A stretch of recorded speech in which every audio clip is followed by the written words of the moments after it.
Okay, picture this. You're sitting in your own living room, completely disconnected from the outside world, yet you're totally at the mercy of an invisible entity that is watching your every single move.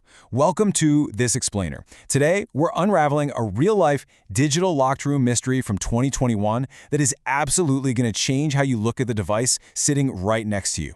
We're going to break down a genuinely terrifying case file from cybersecurity expert Amit Dubey. And listen, this isn't some crazy story about dark web masterminds or, international spy syndicates. It's a story about human psychology, shockingly simple loopholes, and the absolute chaos that can unfold inside a perfectly normal family home.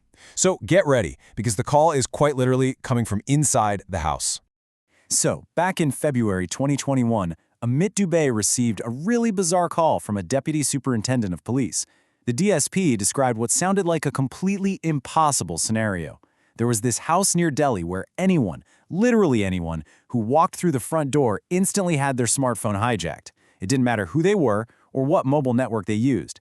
The family members would be holding their own phones, staring right at their screens, while messages were being sent from their WhatsApp accounts to other people sitting in the exact same room. They'd send a message and immediately get a menacing reply from the very phone lying on the table right in front of them. Honestly, it felt less like a hack and a lot more like a paranormal haunting. But this wasn't just a quirky tech glitch. It very quickly escalated into paralyzing terror for this family. One afternoon, a message flashed onto a family member's screen that read, "Your son is sitting in the courtyard. I have a sniper on him. You have 30 seconds to save him." Imagine the absolute sheer panic. The family scrambled, found the boy exactly where the hacker said he was, and practically dragged him inside. The hacker was creating this atmosphere of total, immediate, life-threatening danger. They were basically trapped in a digital hostage situation, and their invisible captor seemingly had eyes absolutely everywhere. What made this truly terrifying, though, was the sheer omniscience of this hacker. It wasn't just physical locations they knew about, it was intimate, real-time family dynamics. At one point, the hacker sent a message to the father, using his own wife's number, by the way, demanding that he apologize to a 6-year-old neighbor girl he had scolded earlier. And the threat? They said they'd empty his bank account if he didn't comply. Terrified, the father actually brought the little girl over and physically touched her feet to apologize. And almost instantly, a text arrived acknowledging the apology and saying he was spared, for now. The hacker was literally watching them in real time. When Dubey's team investigated, they mapped out a deeply chilling timeline. The harassment basically started with a testing phase. Before January 2021, the family was bombarded with fake cash-on-delivery orders. We're talking Amazon packages and Domino's pizzas arriving every single night at 8 p.m., ordered right from the family's own phone numbers. They had to fight with delivery drivers for weeks until their addresses were finally blacklisted. Then, on January 21st, a switch flipped. It turned into straight-up extortion and bank account threats. This escalated to those terrifying sniper warnings and culminated in a truly sick climax. The brother was traveling to Delhi when he got a message from his own phone saying his father had died. He completely panicked, calling everyone he knew, only to rush home and find his dad perfectly fine. The psychological warfare was just relentless. Now you might be wondering, did they try to stop it? Well, yeah, the family didn't just sit there and take it. They tried all the logical tech solutions you or I would try. They completely replaced their entire Wi-Fi network. They wiped and factory formatted every single mobile device in the house. But nothing worked. The messages just kept coming. Out of pure desperation, they actually brought a police constable right into their living room to witness it. But the hacker was so brazen that the very moment the constable stepped out of the house, a threatening message was sent to the family from the police constable's own phone. That was the breaking point. The family was so terrified, they wouldn't even speak above a whisper in their own home. But when Amit Dubey finally got a look at the chat logs, he didn't see some sophisticated cyber syndicate. He saw a highly specific digital footprint. The whole sniper threat, that is a classic hallmark of someone who plays a ton of PUBG, the super popular battle royale video game. Combine that with frequent, very specific spelling mistakes and conversational Hindi typed out in English Roman script, and Dubey made a definitive deduction. He realized the hacker was a 13 or 14-year-old kid. When he told the family this, the father was actually furious. He felt insulted, saying there were no teenagers in that house or even in the immediate neighborhood. The only kid in the house was his 9-year-old son. Okay, let's dive into this.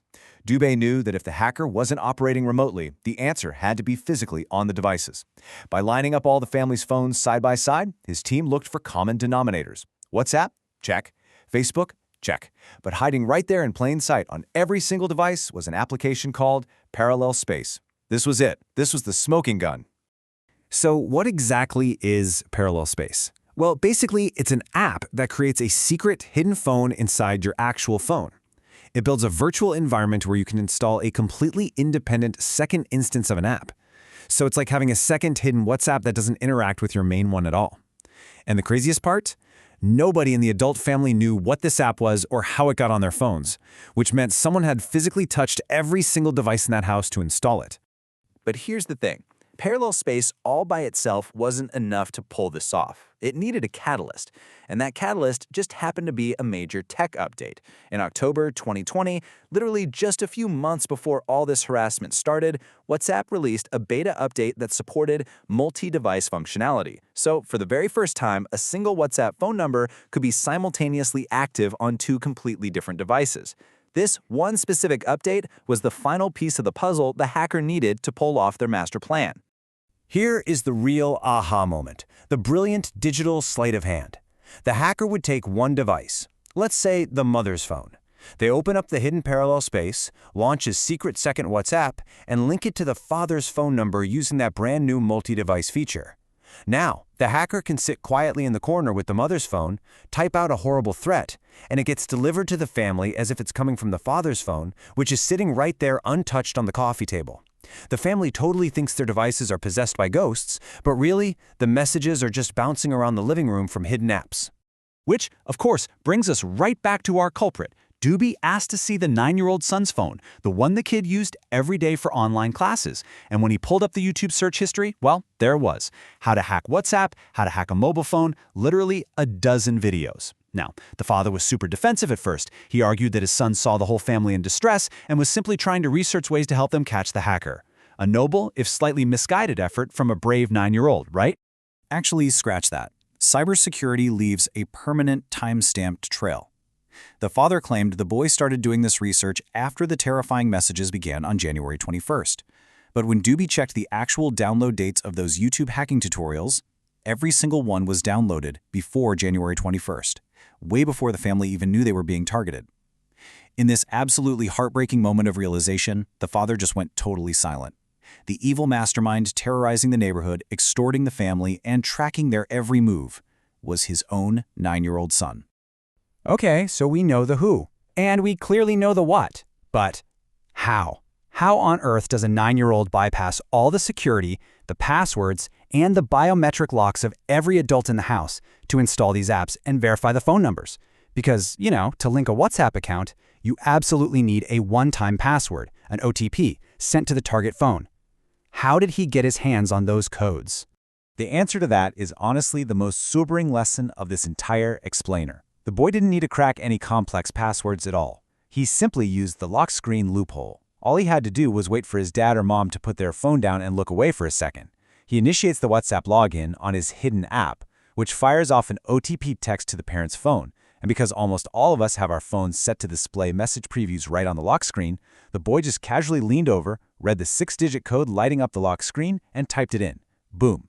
Even if the OTP came via a phone call, you can answer a ringing phone without actually unlocking the device. It was literally that simple. Amit Doobie points out something wild in the source material. There are at least 12 different ways an OTP can be stolen exactly like this. And here is the truly fascinating part. You will not find these 12 methods in advanced cybersecurity textbooks. They aren't taught in fancy university courses. They're discovered by curious kids just messing around with the settings on their devices, finding the tiny gaps in logic that adults completely overlook because, frankly, we just trust the system way too much. And this brilliantly illustrates a massive blind spot in our modern tech world. You've got PhD scientists out there building quantum encryption and massive, impenetrable firewalls, but they don't think like a mischievous 9-year-old. Highly educated experts get tunnel vision. They engineer these incredibly complex bank vaults, but they completely forget to check if the front window is left wide open. Kids operate in pure exploration mode, and that's exactly how they find the foundational flaws that the experts just ignore. And if you're sitting there thinking this is just some isolated, localized incident, consider the number 17. That was the age of the teenager who successfully hacked Twitter a few years ago. Think about that for a second. Twitter has a cybersecurity budget larger than the GDP of some small nations. They have top-tier antivirus, state-of-the-art firewalls, and intrusion prevention systems. But a 17-year-old bypassed all of it, not by outcoding their massive firewalls, but by exploiting basic human vulnerabilities and simple loopholes, just like the 9-year-old in our story. So, as we wrap up this explainer, I want you to take a second and look at the device you're using right now. Have you ever actually checked your lock screen notification settings? When a text comes in, can anyone walking past your desk just glance down and read the preview? We invest so much faith in our face scans and our complex 12-character passwords, but the biggest threat to your digital privacy might just be the simple convenience of a lock screen notification. So I'll leave you with this. Just how secure is the phone sitting next to you right now? Take a minute today to check your privacy settings. Thanks for joining me on this deep dive, and stay safe out there.